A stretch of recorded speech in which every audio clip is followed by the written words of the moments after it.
before we get into our heroes, I want to speak about one specific hero because I put him. I'm gonna read off his points when I get to that stat, but I just want to read off what he has done in this last game.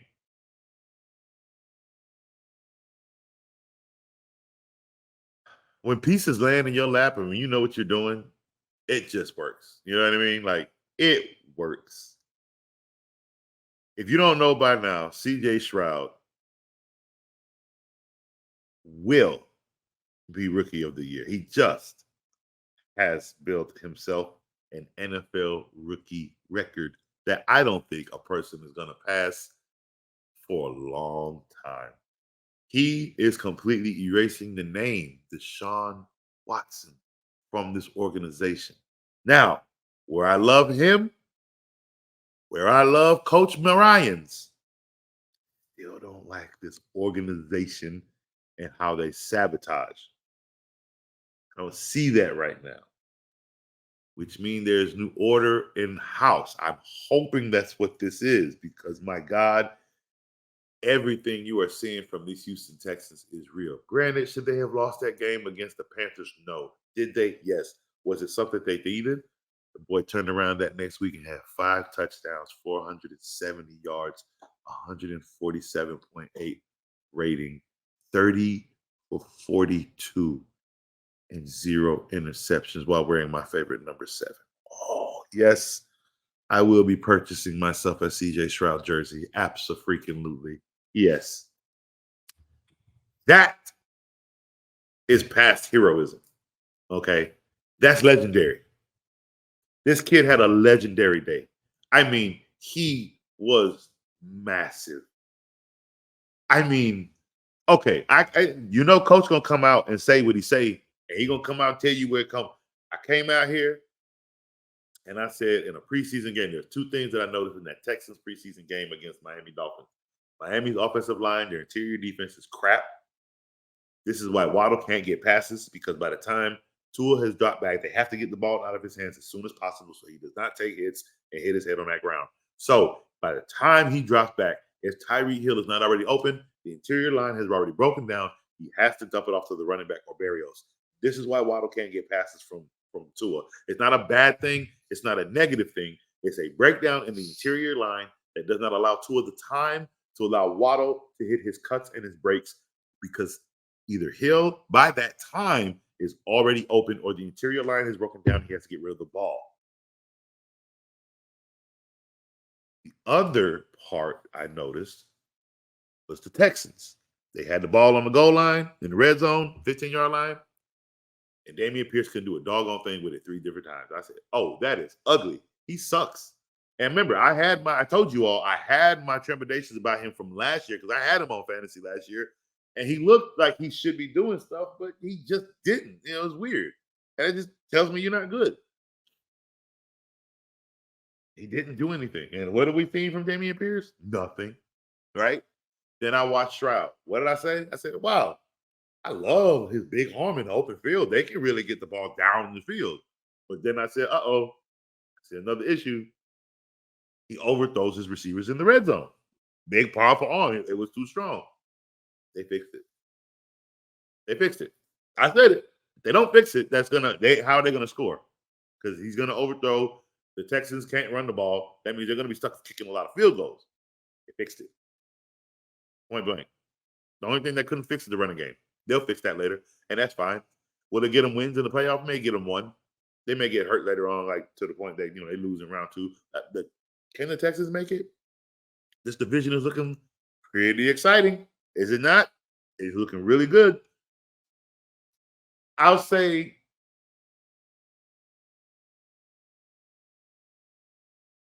if they can get to second place, maybe they can get the Super Wild Card weekend. But right now, he has not turned the ball over but 2 times this season. He has a lot of touchdowns. He's rookie of the year. Hands down, there's not a better rookie than CJ Stroud right now. What is that?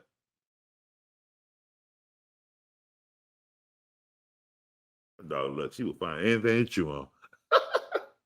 All right, so Before we get to our heroes of the day, let's get to some more of these chats real quick. Let's see here. I like this one right here. He's frustrated with Bijan, so I thought maybe it will work. I'll try. I'll give it. I'll give it a try. Hey,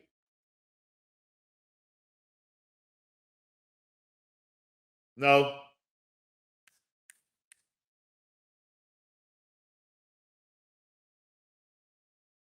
All right. So yeah, I mean, I'd be frustrated with Bijan if I drafted him.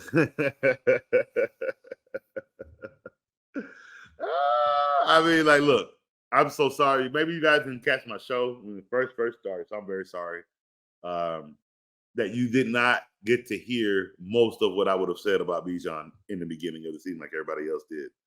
Because if you drafted Bijan Robinson, you didn't care what I said. You thought you knew better, and here you are, and that's fine. I'm not saying I know everything. I know what I know. I know what I see. I'm a coach. I'm not. I don't call myself coach just for a title.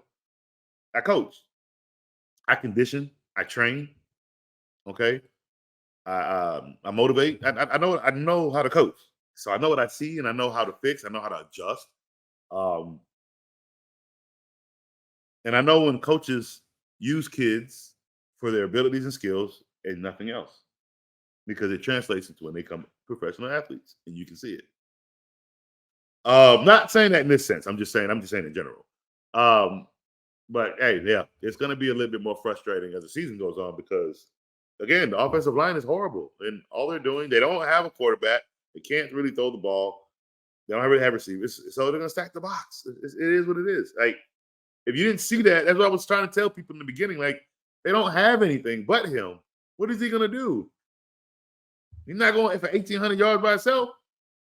He's not taking them to the playoffs with a 10. He's like, Bijan Robinson is not winning Atlanta Falcons 11 games. You see what I'm saying? So why draft him? Again, you're not winning. You're going to abandon the run. You're going to throw the ball. See? Lucy, I don't even know what that is. You're just chewing on a whole stick. You bored? You need something to chew? Silly butt. Anyway, let's see here.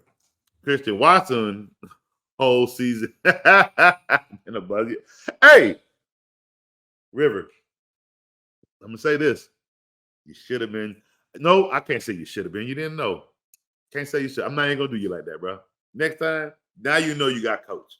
Now you know where to come before the season starts, before you draft. You should never draft anytime before week three of the preseason, and you would know not to draft Christian Watson. Like, trust me, coach goes through every single player, every single position, and I rank everybody. We did over 190 something players because I ain't going past that because everybody past that ain't playing. So I went through 190 some players. We move people up each week. We move people down each week. Okay.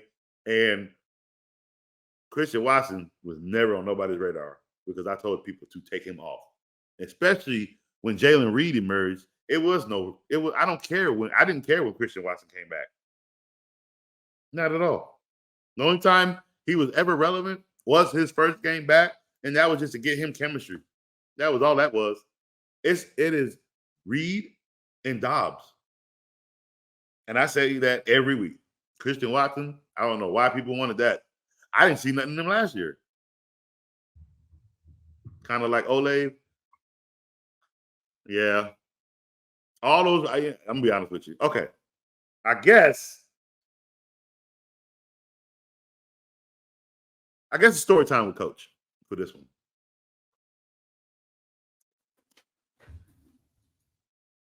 So, long ago, about a year or so, I was doing a podcast, on the field podcast. No, I was doing my podcast, on the field podcast. And I was going through the draft that year, the first round. Only did the first round, but basically what I did was I talked about all of the first round draft picks. And what I mean is I pulled them up, I read off the report, their pros, their cons, their height, their weight, their hand measurements. I discussed that player, right? Why they, who they picked up, um, what was said about him in college, what reports are said about him in general. Okay. No, stop.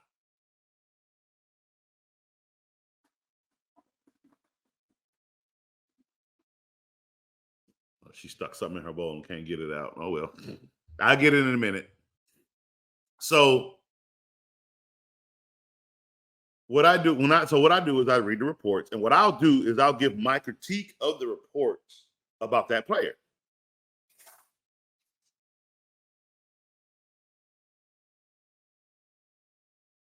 Hold on. Be right back. She can't have that in her mouth.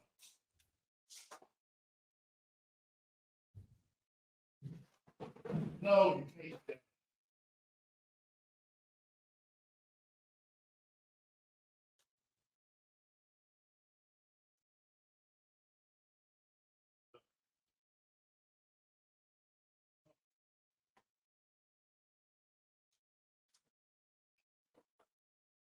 No.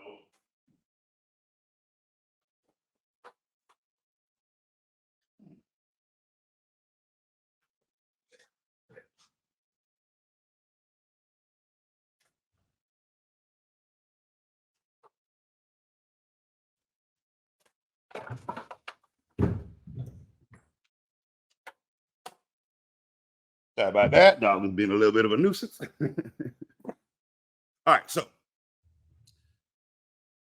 they say a lot of things in those reports that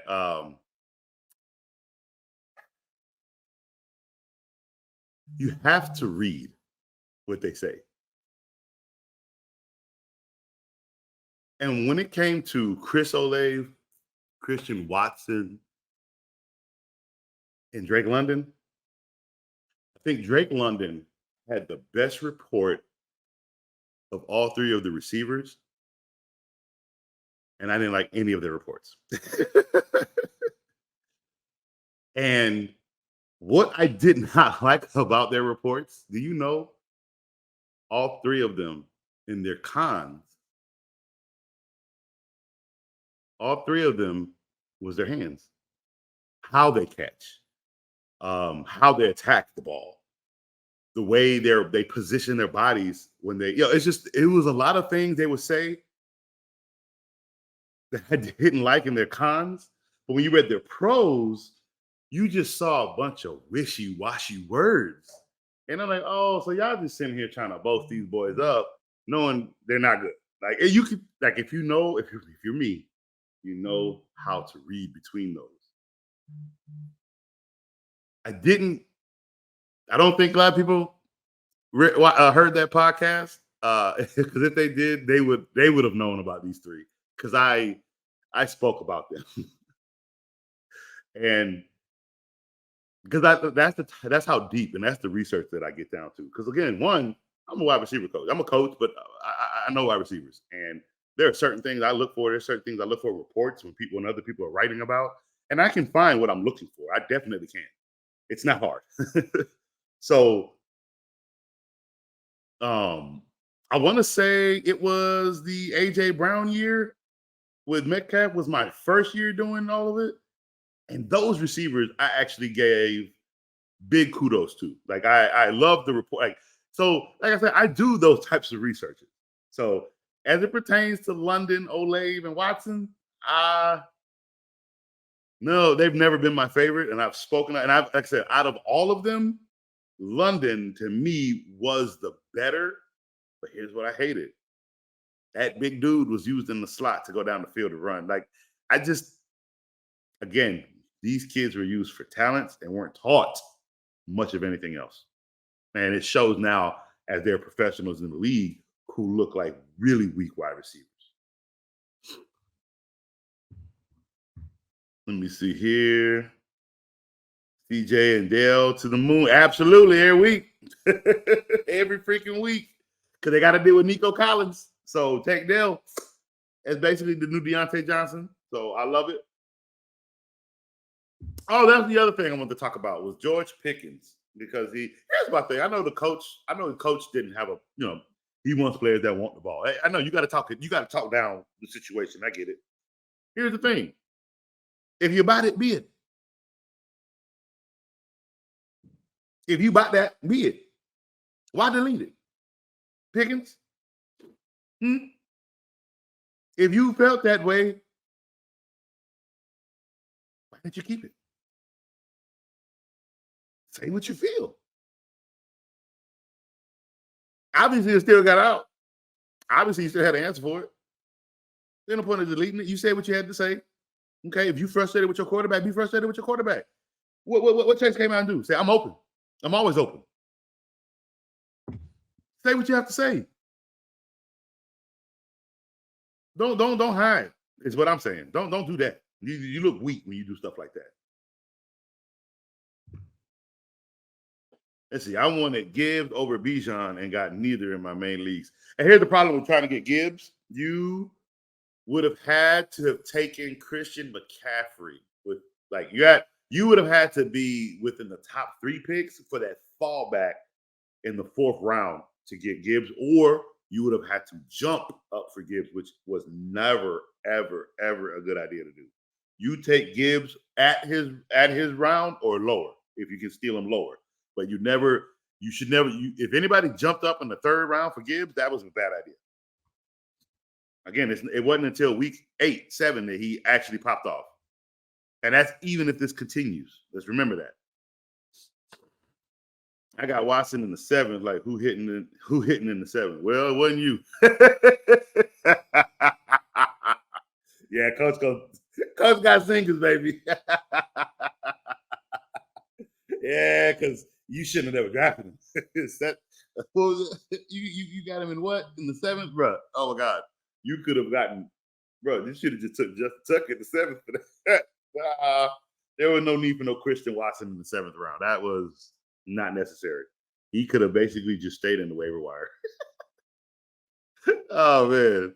That dog a handful for sure. Oh, yeah. I had to put her behind outside. Now she run around the grass chasing everything that she could put in her mouth. Good. Because she bringing it in here, and now I got to see and clean up this whole patio when I get done with the show. I'll be doing work. I got homework to do, and I got to clean up sticks and wood that she didn't found out there. But she's so precious. Pickens ain't 7-11. Hey, look. I mean, when things show, they show. Like I said, Jerry Jeudy came out, ran his mouth about Steve Smith. He had every opportunity. Came out, ran his mouth in that game, and looked like a dud. No, you don't get to come out next week and act like you the man. No, that was for that Steve Smith week. You should have said, you should have did something then. You didn't do it.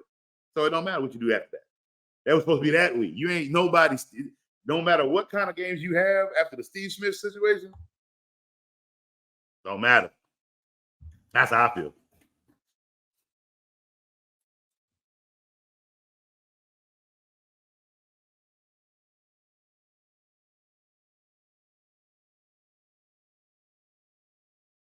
So I'll bring the outside in the he sure is, or she sure is. Let's see. All right, so let's get back to my Instagram notes. Where are we at? All right, so now we are moving into our next segment. That's right. We are going into, where you at? We're going into our fantasy heroes, see who saved the day for us. If I can find my banner. There we go. All right, fantasy heroes. Let's see here.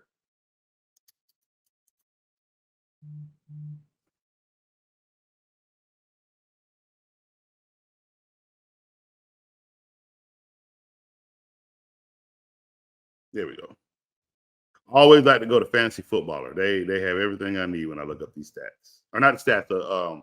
I like the 5 that they post. Basically the 5 best for the day, and then the 5 best of each position. And some of them are repeated from the 5 best of the day, but those are the ones that basically put up big points. So that's the only ones we really worried about.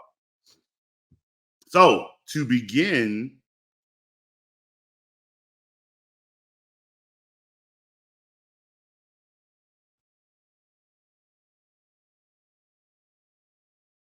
All right, so for our fantasy heroes, we start at the bottom.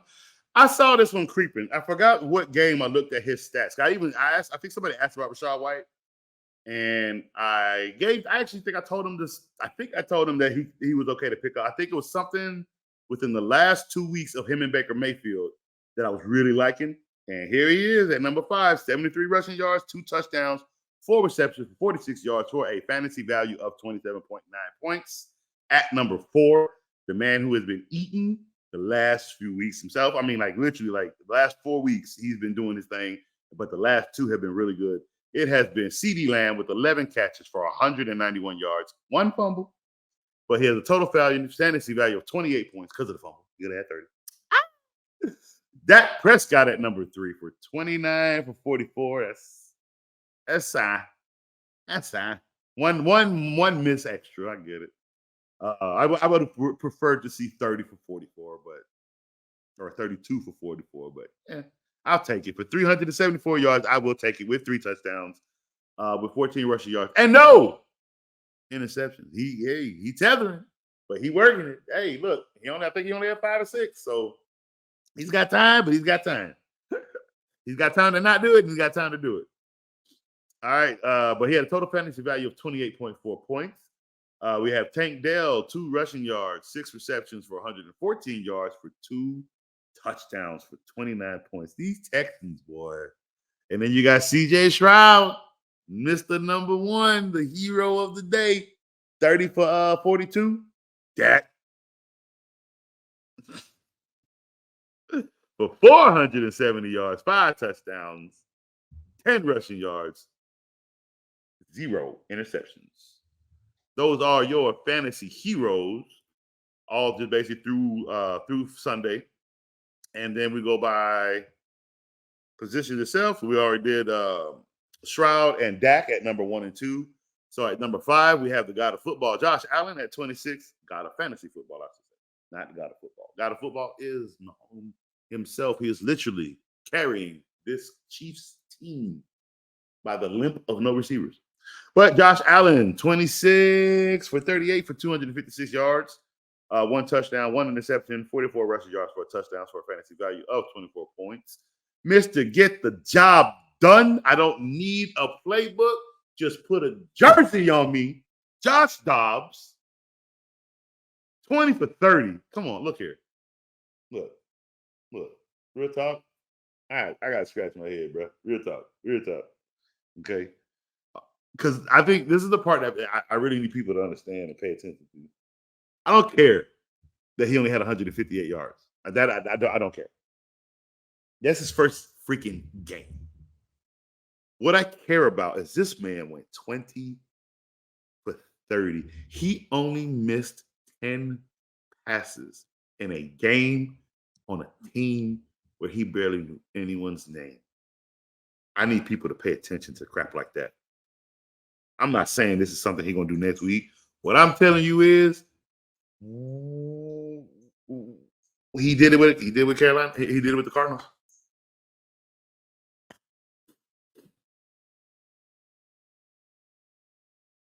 Josh Dobbs is no joke. The dude is the real deal, guys. I'm sorry. Josh Dobbs is the real deal. All right, 20 for 30, 158 yards, 2 touchdowns, 66 rushing yards, 4 touchdowns. He had 2 fumbles. Out those 2 fumbles, that takes away 4 points. Like this dude is the real deal. Jalen Hurts at number 3, 17 for 23. It's pretty ugly, but they're not a 300 throwing plus team. Those are the numbers that they're looking to do because they run. 35 rushes is what he had. And he had a touchdown, and he got you your 3 because he got you 2 passing and your 1 rushing. Like Coach always says, he's always going to get you the 2 for 1. It's either going to be 2 passing and 1 rushing, or 2 rushing, 1 passing. But he's always going to get you 2 for 1.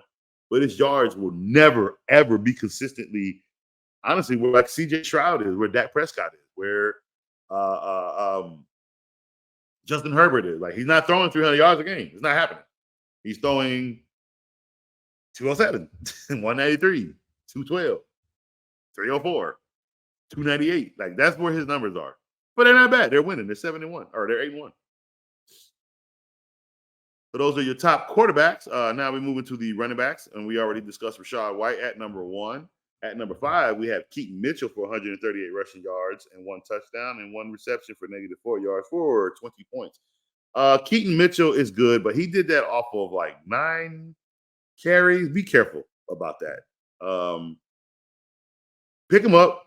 Hopefully that 9 carries turns into like more carries, and because he's not that 9 for 138 is not sustainable. If it's like 15 for 138, okay. Like if he gets another 138 yards and he actually has more carries to get it, but nothing like an overfed 28, something like that, just like at 15, 18, but he can still get that. That's really good, right? But 9 for 138, be careful. That's all I'm saying. Be careful. See more before you get crazy about it. Austin Eckler at number 4, 47 rushing yards for 2 touchdowns and 2 receptions for 23 yards for 21 points. Josh Jacobs had a big game, 98 rushing yards and 2 touchdowns for 21 fantasy points. And Ramondre Stevenson with a big game, 87 rushing yards, 1 touchdown and 4 receptions for 42 yards for 22 points. So those are your running back heroes for week 9. And our receiving heroes, we have already discussed Tank Dell and CeeDee Lamb. But we also have Stephon Diggs for 6 receptions for 86 yards and a touchdown for 22 points. And I'm smiling because when he catching 12, when he catching 11, 10, now and when you get like 112, 130, 125, 115, now it's 6 for 86. 6 for 86. Getting cold outside, ain't it? 6 for 86, huh? I'm just saying. It once was 12. Now 6 for 86. I'm just saying. I'm mean, bro. Because I don't let nothing go. Amari Cooper, 5 receptions for 139 yards and a touchdown. That's good. 24 points. Good job. At number 3, Noah Brown, 6 receptions for 153 yards and a touchdown. I know a lot of people are asking about Noah Brown. I'm going to say yes. You know why? Because now they have 3. Now they found their third. They found their third receiver going into the back end of the season. That's always a beautiful thing to see.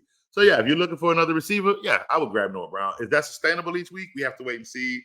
If he's literally in the slot, I kind of think so. Maybe not the touchdown, but I can see that 6 for not 151, but I can see 6 for 90 and no touchdown. That still gives you great flex fantasy value.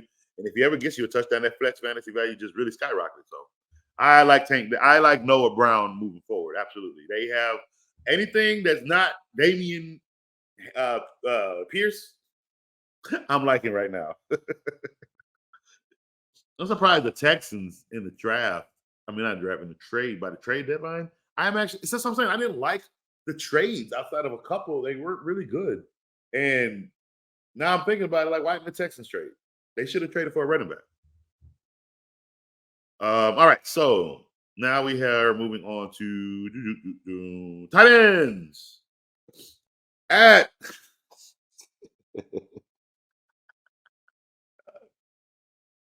all right. At number 5, 5 receptions for 100 yards for 1 touchdown. Jonnu Smith. Bro, look. I'm sorry, guys. It's not for Kyle Pitts. It's not. Sorry. Jake Ferguson, 7 catches for 91 yards and a touchdown for 22 points. Cade Otton. I told everybody to go get Cade. I told you. And if you got him, Cade Otton, 6 receptions, 70 yards, 2 touchdowns. He got a fumble, but he mustered you 23 fantasy points. Told everybody to start him. And then if you ask me, Coach, should I pick up Cade? Yes. Coach, should I drop this guy and pick up Cade? Yes. Coach, what about Cade? Yes. Yes. Yes. Yes. I never said no to Cade Otton. I've been saying yes to Cade Otton, I think, for the last 2 weeks. I'm gonna be modest. Not gonna say 3. I'm gonna say I've been telling people about Cade Otton I've been telling them about him for the last 3, but I've been telling you to start. I think the last 2 weeks I've been saying start him. So I just said I think there was 1 week I saw him and I said let's wait and see, but pick him up if you can. Is what I said. If you're looking for a tight end, Cade Otton is what I said. And then after that, it's been start Cade Otton. So number 3, 23 points. Kate Otten. They got all these weapons and can't win because they're sorry ass tie bowls, man. Oh my God. Number 2, Cole Kmet.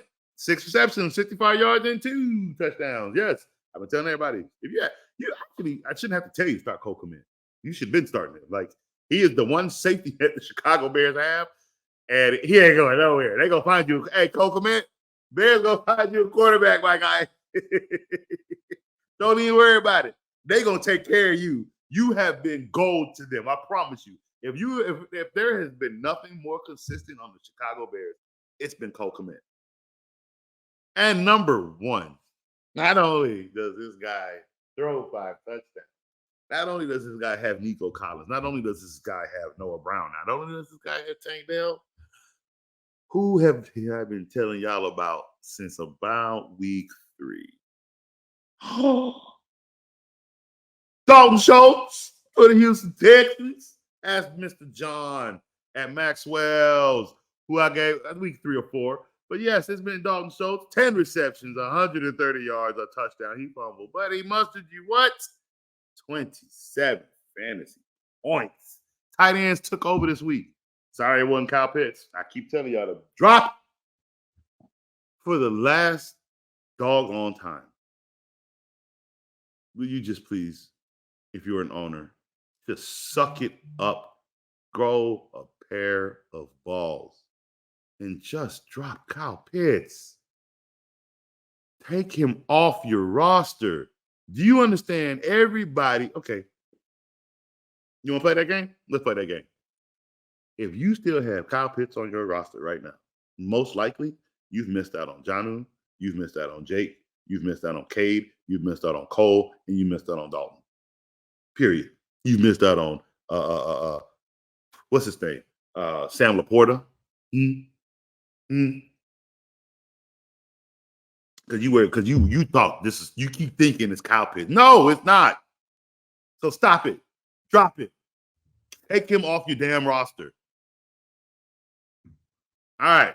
Defenses. Ravens at number 5. They had a great game too. 1 interception, 1 fumble recovery, 4 sacks, 3 points against for a total of 15 fantasy points. They didn't score in fan. They didn't score, defensively touchdown. That's fine. Raiders. Told y'all the Raiders was coming, didn't I? Didn't I tell y'all? 2 interceptions, 8 sacks, 6 points against for a total of 18 points. And I told you it was because it was the Giants. That's why I said it was going to be a martyr. I said start the Raiders defense. Browns defense, 2 interceptions, 1 fumble recovery, 7 sacks, 0 points allowed for a total of 23 fantasy points. Chargers, 1 touchdown, 3 fumble recoveries, 8 sacks, and 6 points against for a total of 26 fantasy points against the Jets. That one surprised me. And at number 1, who I keep telling y'all boys, no matter what happens, they still a top 5 defense. These Indianapolis Colts. 2 touchdowns, 3 interceptions, 4 sacks, 13 points against, 27 fantasy points. They took over. They ate. They won. Good job for all these defenses, by the way, who had an outstanding week. And last but not least, our favorite position in fantasy football, because it sometimes comes down to a field goal. Matt Gay, 1 for 1 over 39 and 1 over 50 plus, and 3 extra points for a total of 11 points. Justin Tuck, Mr. Leg himself, 2 for 2 over 39, 1 over 40 for 49, with 4 extra points for a total of 14 fantasy points. Daniel Carlson. Y'all didn't think that the Raiders were going to kick field goals too.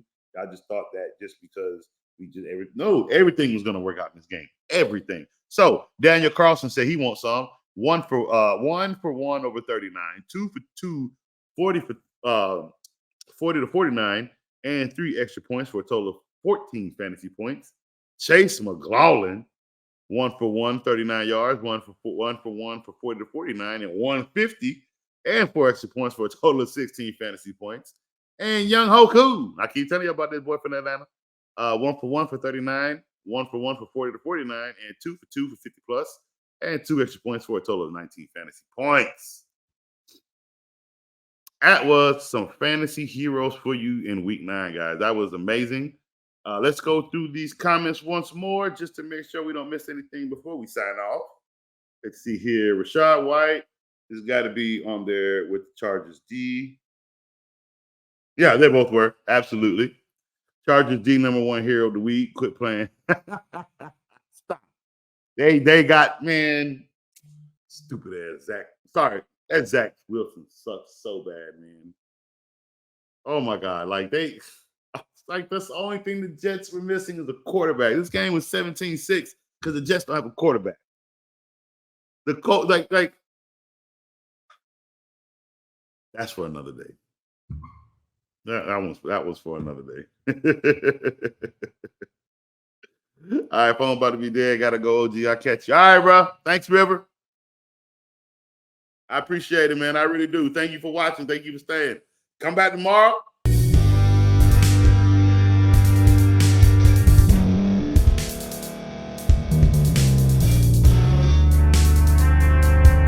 Thank you for staying to the end. If you're watching this on YouTube, please like this video, subscribe, and also hit that notification button so you can be notified next time we put out a video. If you're listening on any podcast platform, subscribe and hit that notification button, y'all, so you can be notified we put out another podcast audio.